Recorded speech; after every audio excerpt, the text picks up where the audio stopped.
कृष्ण शरणम मम। नवधा भक्ति के न होने तक कपिल अर्थात ज्ञान नहीं आता।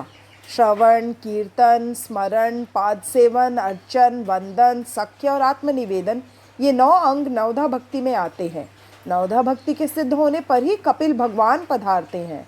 भक्ति ही ज्ञान रूप में बदलती है। भक्ति की उत्तरावस्था ही ज्ञान है। अपरोक्ष ज्ञान की पूर्वावस्था ही भक्ति है। भक्ति के बाद ज्ञान आता है। ज्ञान की माता भक्ति है। जिसकी नवधा भक्ति सिद्ध नहीं होती उसे ज्ञान नहीं मिलता। भक्ति द्वारा ही ज्ञान मिलता है। भक्तिर्ज्ञानाय कल्पते। तात्विक दृष्टि से अंत में ज्ञान और भक्ति में अंतर नहीं। भक्ति में पहले दासोहम है और फिर सोअहम है। 9 कन्याओं के जन्म के बाद कद्रम संन्यास लेने के लिए तैयार हुए। एक दिवस कद्रम ने सोचा कि अब तो इस विलासी जीवन का अंत आए तो अच्छा हो। सत्व प्रधाना ब्राह्मणा।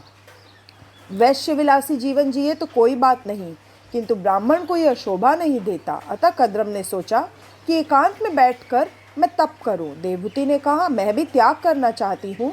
विवाह का अर्थ है तन दो किंतु मन तो एक ही। देवहूति बोली, नाथ, आपने तो वचन दिया था कि एक पुत्र के जन्म के बाद आप संन्यास लेंगे। पुत्र का जन्म तो अभी तक हो ही नहीं पाया है। फिर इन कन्याओं की और मेरी देखभाल कौन करेगा? इन कन्याओं की व्यवस्था करने के बाद ही संन्यास लीजिए। सुखदेव जी वर्णन कर रहे हैं, कद्रम देवहूति ने विकार का त्याग किया। उन्होंने कई वर्षों तक परमात्मा की आराधना की। इसके बाद देवहूति के गर्भ में साक्षात नारायण निवास किया। 9 मास का समय समाप्त हुआ। आचार्यों, योगियों और साधुओं के आचार्य प्रकट होने वाले थे। ब्रह्मादिदेव कद्रम ऋषि के आश्रम में आए। ब्रह्मा जी ने कद्रम ऋषि से कहा कि तुम्हारा गृहस्थाश्रम सफल हुआ। तुम अब जगत के पिता बन गए हो। वह बालक जगत को दिव्य ज्ञान का उपदेश करेगा। जीव भगवान के लिए आतुर होता है तब भगवान का अवतार होता है। आतुरता के कारण भगवान के दर्शन होते हैं। कद्रम और देवहूति की तपश्चर्या और आतुरता से भगवान उनके यहाँ पुत्र रूप से आए। योगी जन योग से ब्रह्मा के दर्शन कर सकते हैं, किंतु संसारी लोग शुद्ध भक्ति से भगवान को पुत्र रूप में प्राप्त कर सकते हैं और भगवान का लालन पालन कर सकते हैं। कपिल भगवान के जन्म लेने पर देवहूति ने कद्रम से कहा, अब गृहस्थाश्रम का त्याग कर सकते हैं।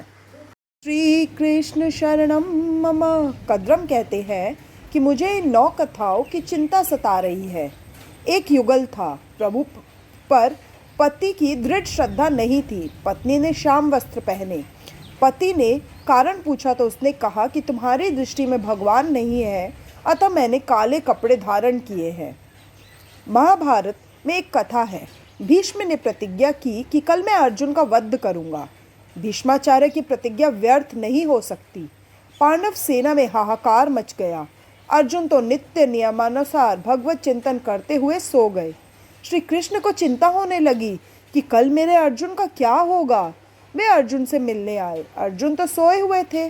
श्री कृष्ण ने उन्हें जगाकर पूछा कि तुम सो कैसे रहे हो? तुम्हें आज नींद कैसे आ रही है? तो अर्जुन ने कहा कि मेरे लिए जब आप स्वयं जागरण कर रहे हैं तो मुझे क्या चिंता हो सकती है। मैंने अपना कर्तव्य निभा लिया। अब आपको अपना कार्य निभाना है।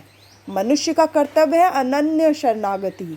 वह सदा यही सोचे कि मेरे मरने से श्री कृष्ण की ही अपकीर्ति होगी।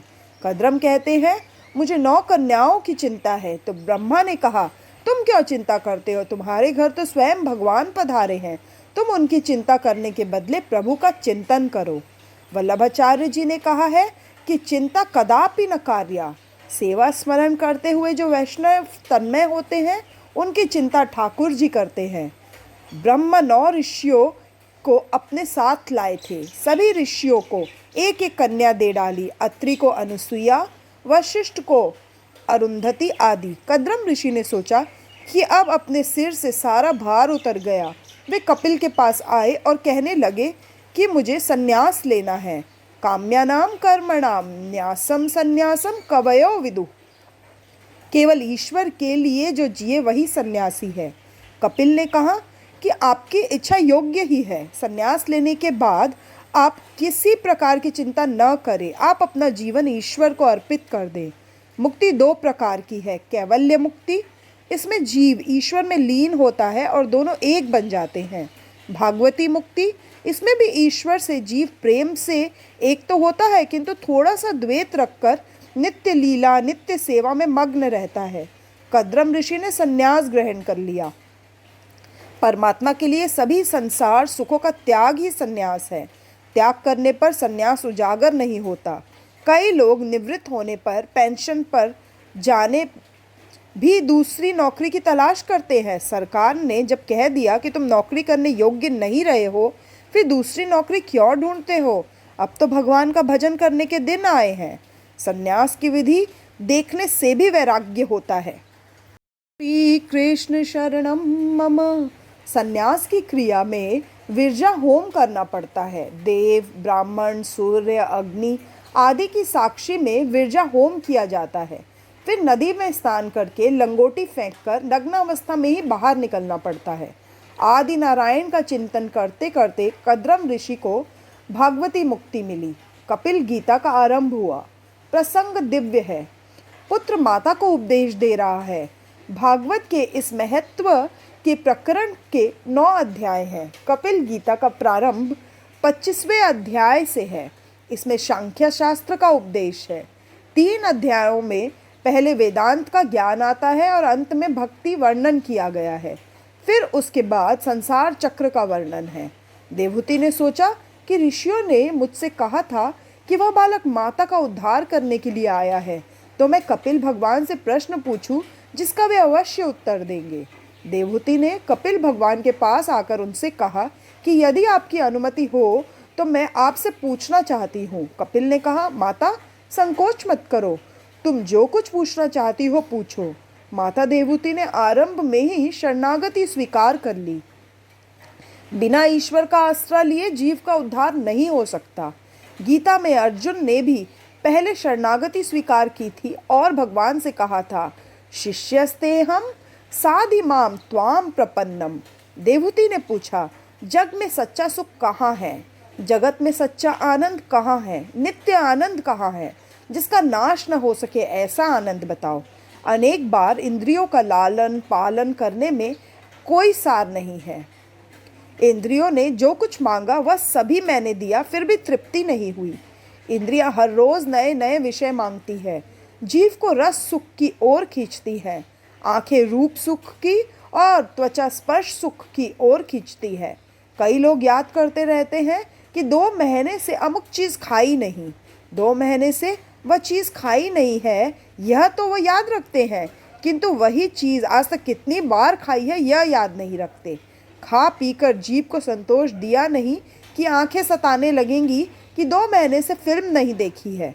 ऐसा सोच ही रहे होते हैं कि इतने में पत्नी कहती है कि पास पड़ोस के लोग तो महीने में 4 बार फिल्म देखने जाते हैं, नई फिल्म तक उन्होंने देख ली, हम कब जाएंगे? रुपए पैसे खर्च करके फिल्म देखने के लिए अंधेरे में बैठते हैं। उन्हें सुधरा हुआ कहे या बिगड़ा हुआ? कुछ तो कहते हैं कि हम तो धार्मिक फिल्म देखते हैं। धार्मिक चित्र भी देखना नहीं चाहिए, क्योंकि राम का अभिनय करने वाला राम तो नहीं होता। राम का अभिनय करने वाला यदि पर स्त्री को काम भाव से देखता हो तो उसकी फिल्में क्यों देखी जाए? श्री कृष्ण शरणम मम। राम जैसा ही कोई पुरुष राम का अभिनय निभाए तभी अच्छा रहेगा।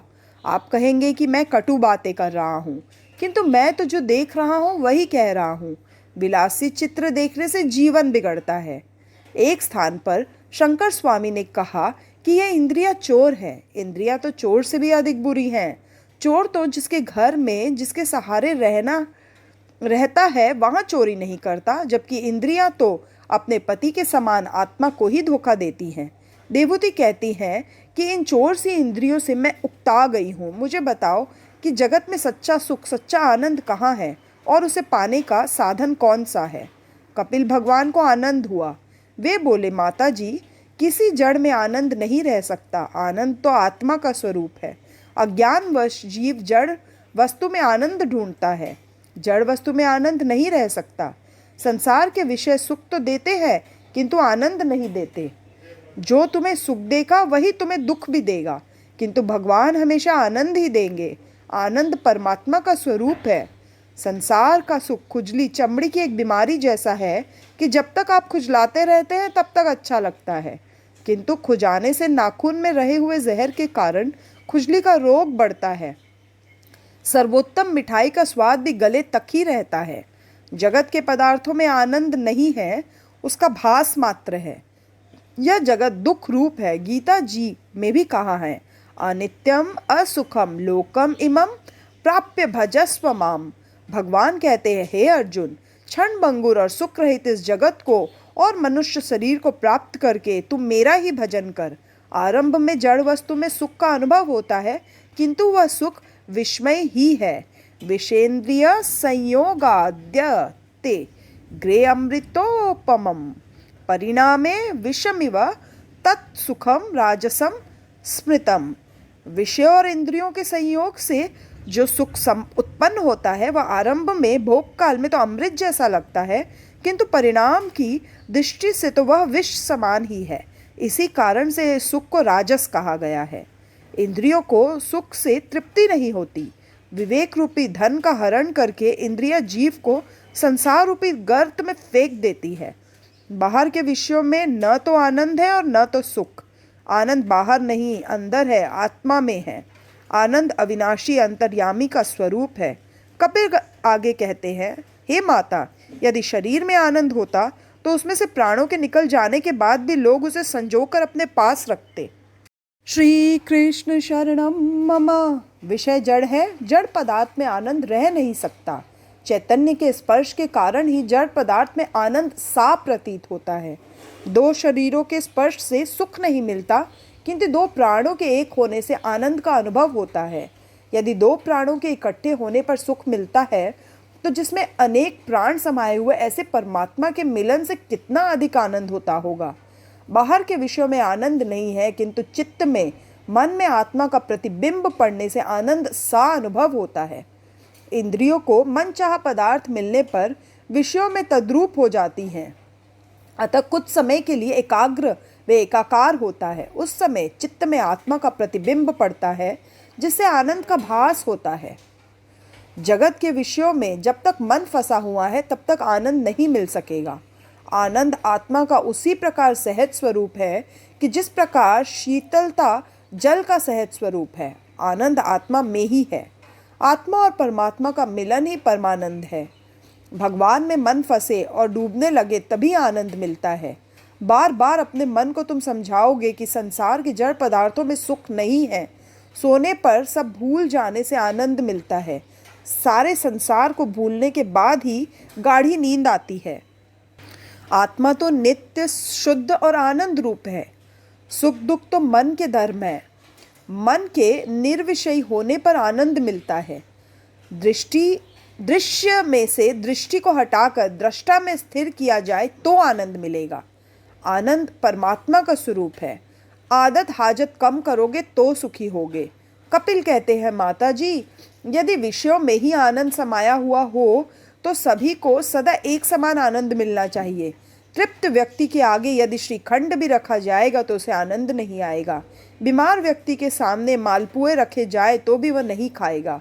अतः श्रीखंड में, मालपुओं में अर्थात विषयों में, जड़ पदार्थों में आनंद नहीं है। यदि श्रीखंड में आनंद समाया होता तो बीमार को भी उसे खाने से आनंद मिलना चाहिए था, किंतु उसे आनंद नहीं मिलता। अतः आनंद श्रीखंड में नहीं, इसी प्रकार सभी विषयों के बारे में भी समझना चाहिए। संसार के पदार्थों में तो आनंद नहीं है, किंतु इंद्रियों को मन चाहे विषय पदार्थ मिलने पर वे अंतर्मुखी होती हैं। अंतर्मुख हुए मन में ईश्वर का प्रतिबिंब पड़ता है, अतः आनंद होता है। मन के अंदर आने पर सुख मिलता है और बाहर जाने पर सुख उड़ जाता है। कल्पना करो कि एक सेठ श्रीखंड पूरी का भोजन कर रहा है। उतने में कहीं से तार आता है कि उसका कारोबार डूब गया, तो वही श्रीखंड उसे जहर जैसा लगेगा और खाने को दिल ही नहीं होगा। श्री कृष्ण शरणम मम। संसार के जड़ पदार्थों में आनंद नहीं है। जब जब आनंद मिलता है चेतन परमात्मा के संबंध के कारण ही मिलता है। परमात्मा के साथ संबंध होने पर ही आनंद मिलेगा। जीव कपटी है, परमात्मा भोले हैं। जीव उपेक्षा करेगा तो भी परमात्मा उसके अपराध को क्षमा कर देंगे। आनंद नारायण का स्वरूप ही है। आनंद का विरोधी शब्द नहीं मिलेगा। आनंद यह ब्रह्म रूप है। जीवात्मा भी आनंद रूप है। अज्ञान के कारण जीव आनंद को ढूंढने के लिए बाहर जाता है। बाहर का आनंद लंबे समय तक टिक नहीं सकता। आत्मा के लिए कोई वास्तविक सुख दुख नहीं है। सुख दुख मन में ही होते हैं। सुख दुख मन का धर्म है। जन्म मरण और शरीर का धर्म है। भूख और प्यास आत्मा के धर्म है। मन में सुख दुख होने पर आत्मा कलपती है कि मुझे दुख होता है। मन पर हुए सुख दुख का आरोप अज्ञान से आत्मा अपने पर करती है। आत्म स्वरूप में उपाधि के कारण सुख दुख का भास होता है। आत्मा स्फटिक मणि जैसी श्वेत शुद्ध है। उसमें विषयों का प्रतिबिंब पड़ने से मन के कारण आत्मा मानती है कि उसे दुख सुख हुआ है। स्फटिक मणि के पीछे जिस रंग का फूल रखोगे वैसा ही वह दिखेगा। वह रंग स्फटिक का नहीं, फूल का ही है। स्फटिक मणि श्वेत है। उसके पीछे गुलाब का फूल रखोगे तो वह लाल दिखेगा। गुलाब के संसर्ग से वह लाल हो जाता है। जल में चंद्रमा का प्रतिबिंब पड़ता है। जल के हलन चलन के कारण वह प्रतिबिंब भी हलचल करता है, कंपित होता है, किंतु वास्तविक चंद्रमा पर उसका कुछ भी प्रभाव नहीं पड़ता। इसी तरह देहादि के धर्म स्वयं न होते हुए भी जीवात्मा उन्हें अपने में कल्पित कर लेता है। अन्यथा जीवात्मा तो निर्लेप है। जीवात्मा में देखे जाते हुए देहादि के धर्म इस प्रकार दूर होंगे। निष्काम भागवत धर्म के अनुकरण से, भगवान की कृपा से और उसी से प्राप्त भगवान पर के भक्ति योग से धीरे धीरे वह प्रतीति दूर होती है। जो भक्तिनिष्ठ वह समस्त लोक में व्याप्त परमात्मा को देख सकेगा। संसार के विषयों में से सभी प्रकार से हटा हुआ मन ईश्वर में लीन होता है। जब मन निर्विषयी होता है तभी वह आनंद रूप होता है। जीव जैसा कपटी और ईश्वर जैसा भोला और कोई नहीं है। दूसरों के लिए कुछ करना पड़े तो तकलीफ सी होती है, परंतु अपनों के लिए करना हो तो आनंद होता है। रात को 11 बजे कोई साधु आएगा तो उनसे पूछा जाएगा कि महाराज चाय लाऊं या दूध लाऊं। मन कहेगा कि इतनी रात गए या बला कहाँ से आ पड़ी। विवेक तो करना ही पड़ता है। महाराज सरल होंगे तो कहेंगे कि सुबह से भूखा हूँ, पूरी बना डालो। किसी का पत्र लेकर आए हैं अतः बनाना तो पड़ेगा ही, किंतु खाना बनाने के साथ साथ बर्तनों की ठोक-पीट भी सुनाई देगी। श्री कृष्ण शरणम मम।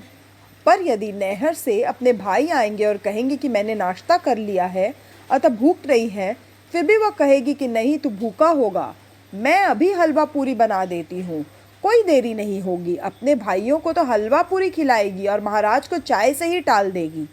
यह सब मन का खेल है। मन बड़ा कपटी है। मेरा और तेरा का खेल इस मन ने ही रचा है। सचमुच मन ही बंधन और मोक्ष का कारण है।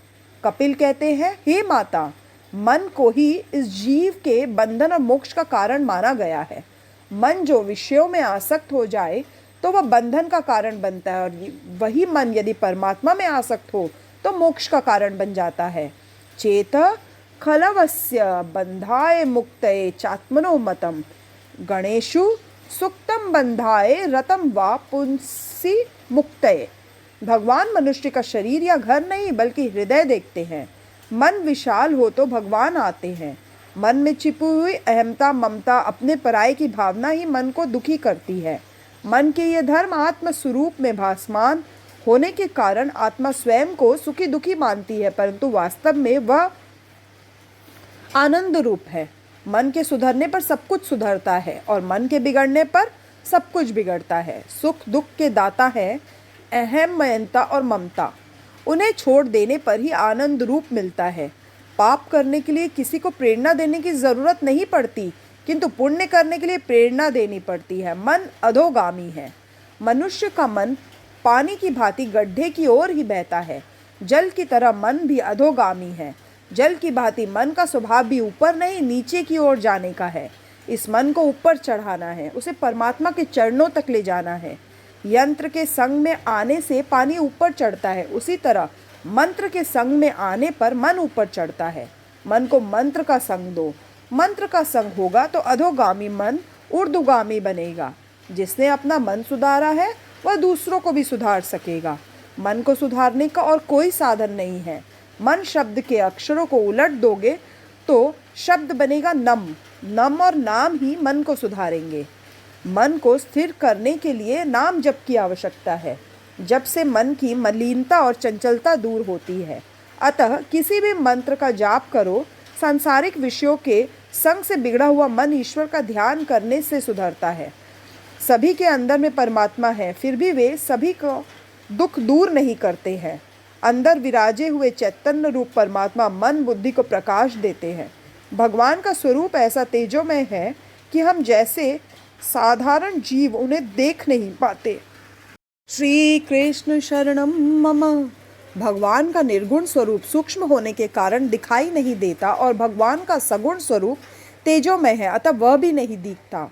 इस कारण से हम जैसों के लिए भगवान का नाम स्वरूप मंत्र स्वरूप ही इष्ट है। भगवान चाहे स्वयं को छिपा ले, किंतु अपने नाम को नहीं छिपा सकते। नाम स्वरूप प्रकट है, अतः परमात्मा के किसी नाम स्वरूप का दृढ़ मन से आश्रय ले लो। मंत्र के बिना मन शुद्धि नहीं हो सकती। बिगड़ा हुआ मन ध्यान के साथ तप करने से सुधरेगा। लौकिक भावना से मन बिगड़ता है और लौकिक वासना के जागने पर वह सुधरेगा। वासना का नाश वासना से ही करना पड़ता है। असत वासना का विनाश सद्भावना से होगा। जब मनुष्य सोचेगा कि मुझे जन्म मरण के फेरों से मुक्त होना है, मुझे गोलोक कथा में जाना है, मुझे किसी माता के गर्भ में नहीं जाना है, मुझे इसी जन्म में परमात्मा के दर्शन करने हैं, ऐसी भावना रखने से मन सुधरेगा। कांटा कांटे से निकलता है, उसी तरह वासना ही वासना को निकाल बाहर करती है। फिल्म देखने की वासना दूर करनी है तो परीक्षा में पहला नंबर आने की वासना रखो। ऐसी वासना से अध्ययन में रुचि पैदा होगी और अध्ययन की रुचि से फिल्म देखने की वासना छूट जाएगी। किसी राजा के पास एक बकरा था। राजा ने एक बार ऐलान किया कि इस बकरे को जंगल में चराकर जो उसे तृप्त करके लाएगा उसे मैं आधा राज्य दूंगा, किंतु बकरे का पेट पूरा भरा है या नहीं इसकी परीक्षा मैं खुद करूंगा। इस ऐलान को सुनकर एक मनुष्य ने राजा के पास आकर कहा कि बकरा चराना कोई बड़ी बात नहीं है, और वह बकरे को लेकर जंगल में गया। वहाँ सारा दिन उसने कोमल हरी घास बकरे को खिलाई। शाम होने पर उसने सोचा कि अब तो बकरे का पेट भर गया होगा, क्योंकि सारा दिन उसे चराता फिरा हूँ। बकरे के साथ वह राजा के पास आया। राजा ने थोड़ी सी हरी घास बकरे के आगे रखी तो बकरा उसे खाने लगा। इस पर राजा ने उस मनुष्य से कहा कि तूने उसे पेट भर खिलाया ही नहीं, वरना वह घास क्यों खाने लग जाता। बहुतों ने बकरे का पेट भरने का प्रयत्न किया, परंतु ज्यों ही दरबार में उसके सामने घास डाली जाती कि वह खाने लगता। एक सत्संगी ने सोचा कि राजा के इस ऐलान का कोई रहस्य है, तत्व है, मैं युक्ति से काम लूँगा। वह बकरे को चराने के लिए गया। जब भी बकरा घास खाने के लिए जाता तो वह उसे लकड़ी से मार देता। सारे दिन में कई बार ऐसा हुआ। अंत में बकरे ने सोचा कि यदि मैं घास खाने का प्रयत्न करूंगा तो मार खानी पड़ेगी। श्री कृष्ण शरणम मम। शाम को वह सत्संगी बकरे को लेकर राज दरबार में लौटा। बकरे को घास बिल्कुल खिलाई नहीं थी, फिर भी उसने राजा से कहा, मैंने इसे भरपेट खिलाया है, अतः वह अब बिल्कुल घास नहीं खाएगा, कर लीजिए परीक्षा। राजा ने घास डाली, लेकिन उस बकरे ने खाया तो क्या उसे देखा और सूंघा तक नहीं। बकरे के मन में यह बात बैठ गई थी कि घास खाऊंगा तो मार पड़ेगी, अतः उसने घास नहीं खाई। यह बकरा हमारा मन ही है। बकरे को घास चराने ले जाने वाला जीवात्मा है, राजा परमात्मा है। मन को मारो, मन पर अंकुश रखो। मन सुधरेगा तो जीवन सुधरेगा। मन को विवेक रूपी लकड़ी से रोज पीटो। भोग से जीव तृप्त नहीं हो सकता, त्याग में ही तृप्ति समाई हुई है। मन अहमता और ममता से भरा हुआ है। मन जब कुछ मांगे तब उसे विवेक रूपी लकड़ी से मारोगे तो वो वश में हो जाएगा। रामदास स्वामी ने मन को बोध दिया है। दृढ़ वैराग्य, तीव्र भक्ति और यम नियमादि के अभ्यास से चित्त वश में होता है और स्थिर होता है। अंत में धीरे धीरे प्रकृति भी अदृश्य हो जाती है। संसार पर वैराग्य लाने का एक ही उपाय है, जन्म मृत्यु जरा व्याधि दुख दोषानुदर्शनम। इस जगत में सुखी होने के दो ही मार्ग है, एक ज्ञान मार्ग और दूसरा भक्ति मार्ग। ज्ञान मार्ग कहता है कि सब कुछ छोड़कर परमात्मा के पीछे पड़ो। बिना वैराग्य के ज्ञान नहीं मिलता। ज्ञान मार्ग में वैराग्य मुख्य है, इसमें सब कुछ छोड़ देना पड़ता है। यानी सब कुछ छोड़कर एक भगवान को ही पकड़े रहता है। इस मार्ग में त्याग मुख्य है। इस मार्ग के आचार्य शिवजी हैं। सर्वस्व का त्याग करना बड़ा कठिन काम है। भक्ति मार्ग कहता है कि सर्वस्व का त्याग कठिन है, इसकी अपेक्षा तो बेहतर है कि सभी कुछ में ईश्वर है ऐसा मानकर सभी से विवेक पूर्वक प्रेम करो। इस मार्ग में भागवत भाव रखकर समर्पण करना है। भक्ति मार्ग में कुछ भी छोड़ने की बात नहीं है। वैष्णव कहेगा कि केले की छाल में भी भगवान है, मैं इसे गाय को खिलाऊंगा। भक्ति मार्ग में समर्पण मुख्य है। इस मार्ग के आचार्य श्री कृष्ण है। भगवान श्री कृष्ण हर किसी पर प्रेम रखते हैं। इस मार्ग में हर किसी के साथ प्रेम करना होता है। भगवान जैसा प्रेमी न तो कोई हुआ है और न कोई होगा। एक बार भृगु ऋषि वैकुंठ में गए। भगवान सो रहे थे। लक्ष्मी जी चरण सेवा कर रही थी। भृगु को लगा कि यह तो कोई विलासी लगता है, उसे बड़ा देव कौन कहे। ऋषि तो परीक्षा करने ही आए थे, अतः उन्होंने सोए हुए भगवान की छाती पर लात मार दी। श्री कृष्ण शरणम मम। भृगु ऋषि ने लात मारी, किंतु उस लात मारने वाले से भी मेरा कन्हैया तो प्रेम ही करता है। भगवान ने ऋषि से कहा, मेरी छाती बड़ी कठोर है और आपके चरण कोमल है, शायद आपके चरणों में चोट आई होगी। और इतना कहकर भगवान ऋषि के चरण दबाने लगे। है कोई जगत में ऐसा प्रेम करने वाला दूसरा? विष देने वाले से भी कन्हैया प्यार करता है। लक्ष्मी जी को बुरा लगा। वह बोली, ऐसी भी कहीं परीक्षा हो सकती है? परीक्षा करने का यह ढंग अच्छा नहीं है। मैं ब्राह्मणों के घर नहीं जाऊंगी। लक्ष्मी ने ब्राह्मणों को त्याग दिया, इसलिए सामान्यतः ब्राह्मण गरीब रह गए हैं। ज्ञानी मानते हैं कि जब से यह शारीरिक संबंध हुआ है तब से इसी से दुख हुआ है, अतः वे शरीर से प्रेम नहीं करते। प्रेम करना ही है तो सबसे प्रेम करो। किसी से भी प्रेम नहीं करना हो तो कोई बात नहीं, किंतु अपने शरीर से तो प्रेम करो ही नहीं। एक परमात्मा से प्रेम करो, सभी से प्रेम करो अथवा सभी का त्याग करो। और यदि तुम सभी का त्याग नहीं कर सकते हो तो सभी में ईश्वर भाव रखकर सभी से प्रेम करो। सभी में से ममता का त्याग करो अथवा सब कुछ ईश्वर को समर्पित करके सभी कर्मफलों का त्याग करो। सभी के प्रति ममता मेरापन होना ही समर्पण है। अमुक के प्रति ही ममता होना स्वार्थ मार्ग है। आज तो सभी स्वार्थ मार्गी हैं। पैसों मारो परमेश्वर ने, पत्नी मारी गुरु, छैया छोकरा मारा शालिग्राम, पूजा कोनी करो। अर्थात धन संपत्ति मेरा परमेश्वर है, मेरी पत्नी ही मेरी गुरु है और मेरी संतान मेरे शालिग्राम है। अब मैं पूजा करूं भी तो किसकी? जो संसार में से जागृत नहीं होता वह कभी कन्हैया को पा नहीं सकता। कंस काम और अभिमान है, वह सभी को कारागृह में रखता है। जागृह कौन है? जो मन के से विषय सुख का त्याग करके भगवान के नाम का जाप करे वही। जगत में कौन जागृत हुआ है? तुलसीदास जी कहते हैं, जानिए तब ही जीव जग जागा, जब सब विषय विलास विरागा। जब सभी में विषय विलास के प्रति वैराग्य उत्पन्न हो जाए तब मानो कि वह जीव जागा है। कपिल कहते हैं, माता जी, यह मन अनादिकाल से संसार में भटकता आया है।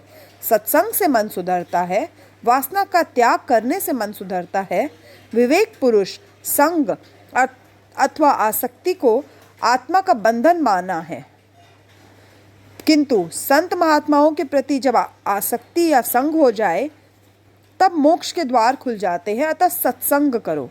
देवहूति ने कहा, आप सत्संग करने की आज्ञा देते हैं, किंतु मुझे तो इस संसार में कहीं भी कोई संत दिखाई नहीं पड़ता।